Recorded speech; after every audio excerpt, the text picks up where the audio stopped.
আসসালামু আলাইকুম প্রিয় ভাই ও বোনেরা। আপনি কি জানেন কোরআনের এমন একটি সূরা আছে যা শুনে রাসূলুল্লাহ সাল্লাল্লাহু আলাইহি ওয়াসাল্লাম নিজেই বলেছেন এই সূরা আমাকে বৃদ্ধ করে দিয়েছে। কেন সূরা হুদ এত গভীর, এত কঠিন এবং এত সতর্কতামূলক বার্তা বহন করে? আর এই সূরায় এমন কি আছে যা একজন মানুষের অন্তরকে নাড়িয়ে দিতে পারে? আজ আমরা জানব সূরা হুদের ইতিহাস, নবীদের কাহিনী এবং সেই ভয় ও সতর্কতার বার্তা যা আমাদের জীবনকে বদলে দিতে পারে।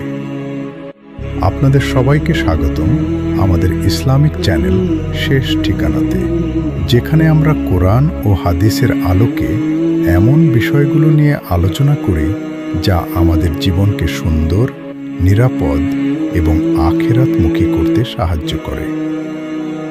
আজকের আলোচনার বিষয় সূরা হুদ। প্রিয় ভাই ও বোনেরা, চলুন আমরা সময়কে একটু পেছনে নিয়ে যাই। মক্কার সেই সময় রাসূলুল্লাহ সাল্লাল্লাহু আলাইহি ওয়াসাল্লাম মানুষের কাছে দাওয়াত দিচ্ছেন, কিন্তু মানুষ তা প্রত্যাখ্যান করছে।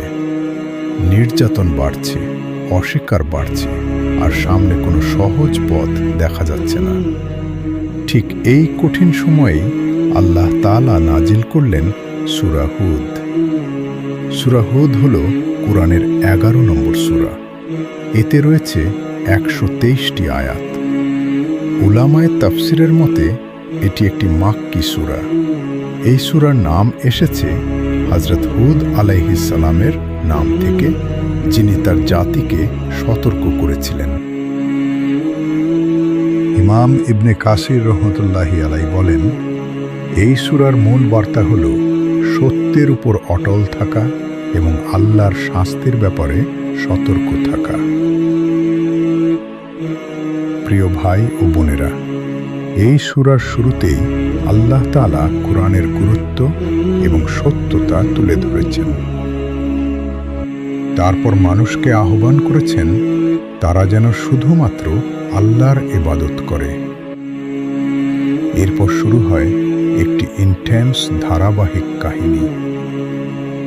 নূহ আলাইহিস সালাম, তিনি তার জাতিকে 950 বছর দাওয়াত দিলেন, দিনে রাতে, গোপনে, প্রকাশ্যে, কিন্তু মানুষ তাকে প্রত্যাখ্যান করল। শেষ পর্যন্ত আল্লাহর শাস্তি নেমে এলো মহাপ্লাবন। একটু চিন্তা করুন, এত দীর্ঘ সময় পার্ডন দাওয়াত দেওয়ার পরও ফলাফল এমন হতে পারে? এরপর আসে হুদ আলাইহিস সালামের কাহিনী। তিনি আদ জাতিকে সতর্ক করলেন, কিন্তু তারা নিজেদের শক্তির উপর গর্ব করল। তারা ভাবল তাদের কেউ হারাতে পারবে না। কিন্তু আল্লাহর শাস্তি এলো একটি ভয়ঙ্কর ঝড়ের মাধ্যমে। তারপর আসে সলেহ আলাইহিস সালাম। তার জাতিকে একটি নিদর্শন দেওয়া হয়েছিল, একটি অলৌকিক উট, কিন্তু তারা সেই উটকে হত্যা করল। আর তারপর শাস্তি নেমে এলো।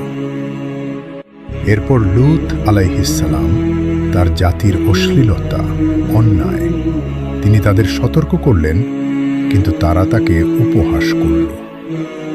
শেষ পর্যন্ত আল্লাহ তাদের ধ্বংস করে দিলেন।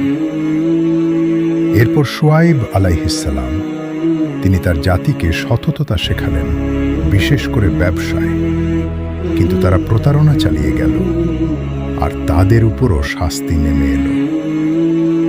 প্রিয় ভাই ও বোনেরা, এইসব কাহিনীর মধ্যে একটি ভয়ঙ্কর মিল রয়েছে।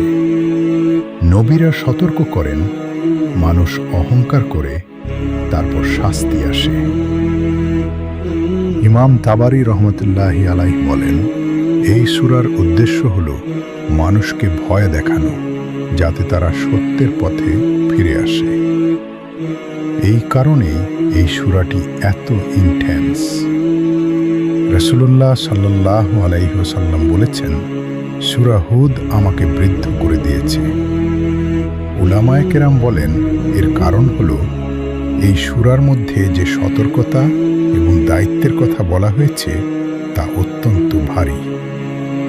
প্রিয় ভাই ও বোনেরা, এই সূরার একটি গুরুত্বপূর্ণ আয়াত হল, তুমি যেমন আদিষ্ট হয়েছে তেমনি দৃঢ়ভাবে অটল থাকো। একটু চিন্তা করুন, এই একটি নির্দেশই কত কঠিন। আজকের যুগে আমরা অনেক সহজেই আপোস করে ফেলি, সত্য জানি কিন্তু তা মেনে চলি না। এই সূরা আমাদের শেখায় সত্যের উপর অটল থাকতে হবে, যাই হোক না কেন। এই সূরা থেকে আমরা কয়েকটি গুরুত্বপূর্ণ শিক্ষা পাই। প্রথম শিক্ষা, সত্যের পথে ধৈর্য ধরে থাকতে হবে। দ্বিতীয় শিক্ষা, অহংকার মানুষকে ধ্বংস করে। তৃতীয় শিক্ষা, আল্লাহর শাস্তিকে হালকাভাবে নেওয়া যাবে না। চতুর্থ শিক্ষা, নবীদের পথই হল সঠিক পথ। একটু নিজের দিকে তাকান, আমরা কি সত্যের উপর অটল থাকতে পারি, নাকি আমরা সহজ পথ বেছে নিই? সূরা হুদ আমাদের শেখায় এই জীবন একটি পরীক্ষা, আর এই পরীক্ষায় সফল হতে হলে ধৈর্য, ঈমান এবং দৃঢ়তা প্রয়োজন। যদি আমরা এই সূরার শিক্ষা বুঝে জীবন গড়ি, তাহলে আমরা পথভ্রষ্ট হওয়া থেকে বাঁচতে পারব। আল্লাহ তাআলা আমাদের সবাইকে সূরা হুদের শিক্ষা বুঝার তাওফিক দান করুন। আমাদেরকে সত্যের উপর অটল রাখুন এবং আমাদেরকে তার শাস্তি থেকে রক্ষা করুন। আমিন। আপনাদের যদি এই আলোচনা উপকারী মনে হয়, তাহলে আমাদের ইসলামিক চ্যানেল শেষ ঠিকানা সাবস্ক্রাইব করে আমাদের সাথেই থাকুন। ভিডিওটি শেয়ার করুন যাতে এই গুরুত্বপূর্ণ বার্তাটি আরও মানুষের কাছে পৌঁছে যায়।